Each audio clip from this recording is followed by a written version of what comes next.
So in South Carolina, we will occasionally have what we refer to as a late freeze. We don't usually get very cold. We have a fairly mild winter in comparison to other places, but occasionally we'll have an April freeze.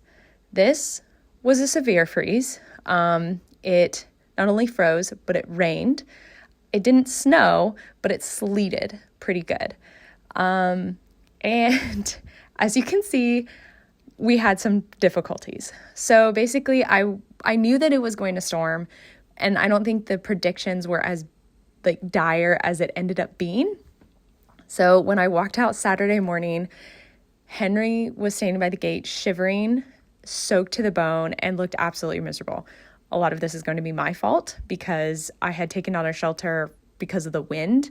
It hadn't survived some wind damage, so I thought she'd be okay because naively, she's a Mustang. This is South Carolina. She's used to Oregon weather. It's totally fine. She has hay. She's fine. Ended up not being that way. She was just the most miserable thing I've ever seen. The problem is that throughout Saturday, it was continued to rain and it was still very, very cold. So I was able to get her into the barn. We don't necessarily have stalls, but there's opening sides where I store her hay. I was able to get her in there. And then I was able to get a cooler on her to dry her off and warm her up. It was a really rough day, I will tell you that. I had a lot of anxiety. I felt horrible. She was not the greatest because she was very upset. And then all these new things were happening to her. It was not the best day.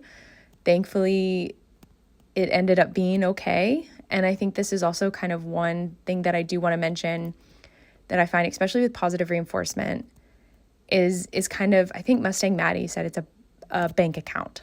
Basically, you put a lot of good and a lot of deposits into a bank account. So when you have to make a withdrawal, you're not in a negative. The withdrawal hurts, but because of all the deposits, you're good. And I think this was a really good example for me of that statement. It was a very long process of trying to get her comfortable, putting on the cooler, taking it off, coming back, letting her chill out, get back under threshold, trying to be careful. And yeah, so I did not want to leave her in that space overnight. It's not really a stall. She didn't seem like she would jump out, but I wasn't sure. And I just felt like it was not safe for her to be over there overnight. It was still very cold. It hadn't really rained as much later in the evening, and I think it stopped overnight. But so I made the decision to go ahead and double blanket her. The purple is my domestics. It is not very waterproof.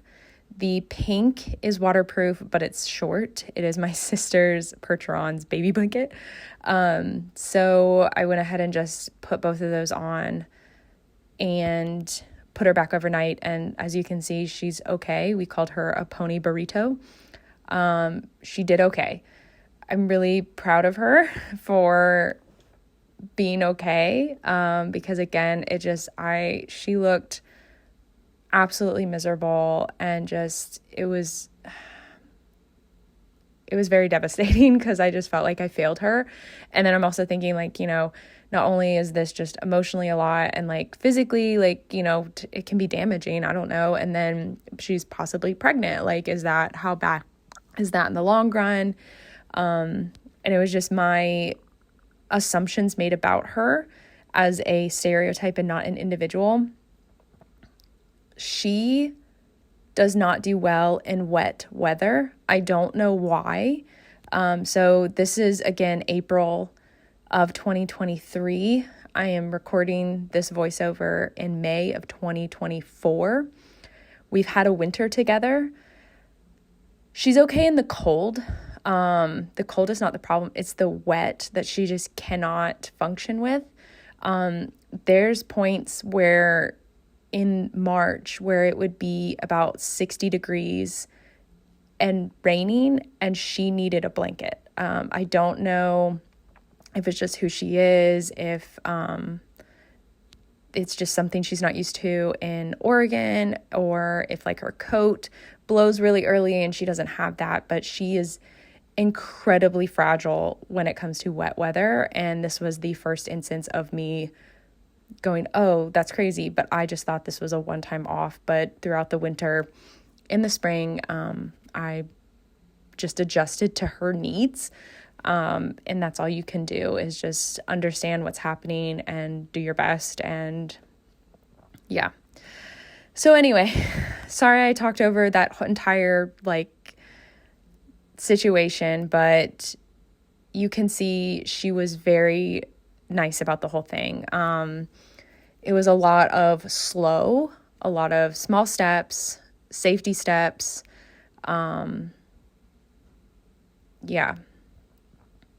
Yeah, so it was a very emotional day the day before, so I'm really happy that she was okay. And I'm sounding like she was like dying. Like she wasn't, but at the same time, like just seeing her like that and then knowing like a lot of that is just my stupidity, ignorance, whatever, it's very frustrating because I want to do right by her. And at that point, I kind of feel like I failed her in some degree.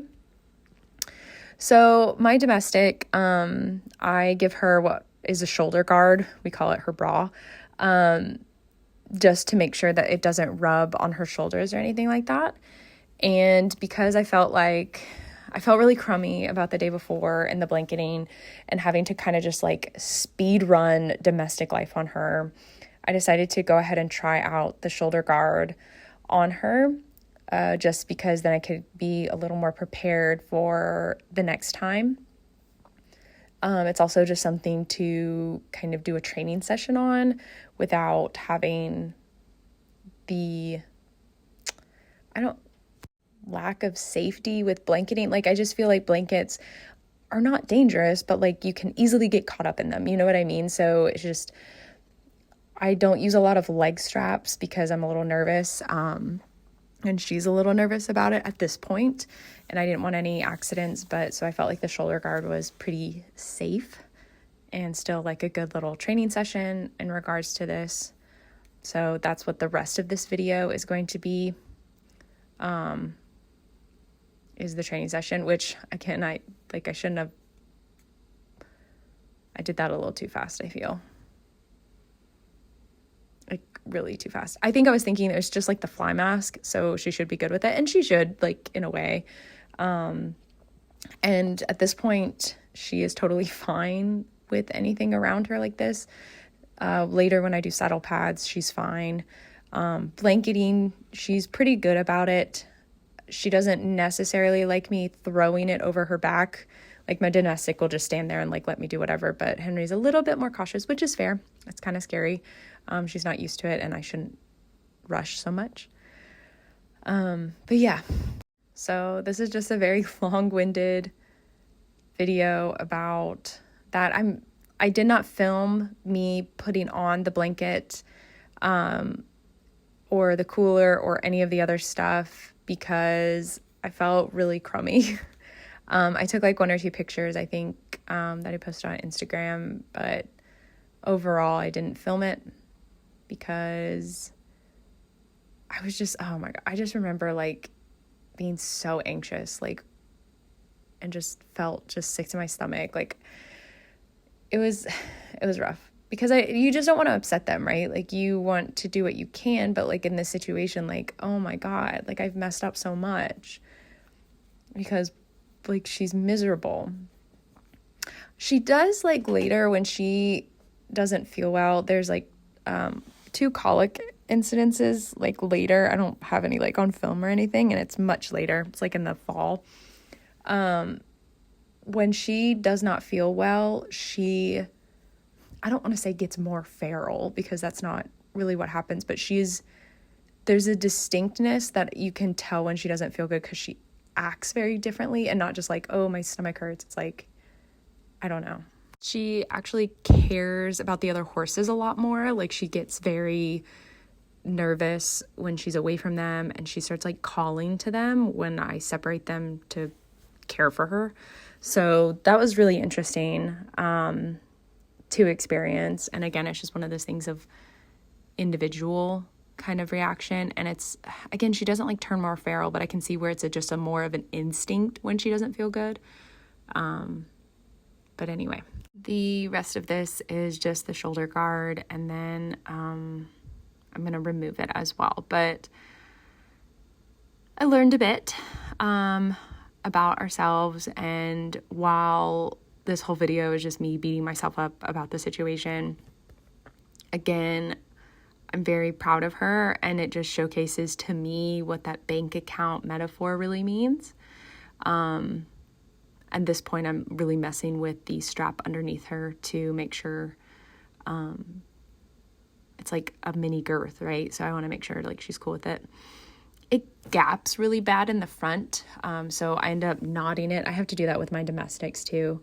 I don't know if shoulders are too big, too small, and I'm also checking the fit of it. I think I decide I don't like the fit of it. I think it's a little too tight. You want it like snug, but not tight. The other one is a little looser, so I don't end up using it too much in the winter because she doesn't need to be blanketed that much. It's only, again, the cold. Like my domestic, she just, if it's under 40 degrees, she needs a blanket. Like she's older and just needs it. She will shiver, so she wears it more frequently, and that's where the shoulder guard kind of comes into play. My sister has a friend over, so it's kind of her first time with a little bit of strangers trying to get her to eat out of their hand, but she's like, I don't think so. I don't think so. So, as you can see, like, she's good. Me checking her belly. Oh, this was such a weird time where I was just like, every day it was like, are you pregnant? Are you pregnant? Can you do something? I'll talk about that like later and stuff like that, because this is a little bit more focused on like training and stuff. But I have a nightmare at one point that she has triplets and that they were all bay. Which is like kind of horrible to say, I guess. Like, bay horses are stunning. They are, but you know, I have a type, so it was just like kind of one of those things. I woke up and was like, she had triplets. I didn't know what to do. She didn't have triplets. Like, that'd be insane. But yeah, it's just a lot of really unsure. But anyway, so the rest of this is just like a mini kind of training session, usual stuff. She's really good about the fly spray, which looks so silly. Like, I just took a blanket off her, now I'm putting fly spray on it, but that's South Carolina weather for you, I suppose. It can be so frustrating. Like, I don't even know what's going to happen the next day, and I live here. So, of course, she's just like, what is going on? This is a crazy place.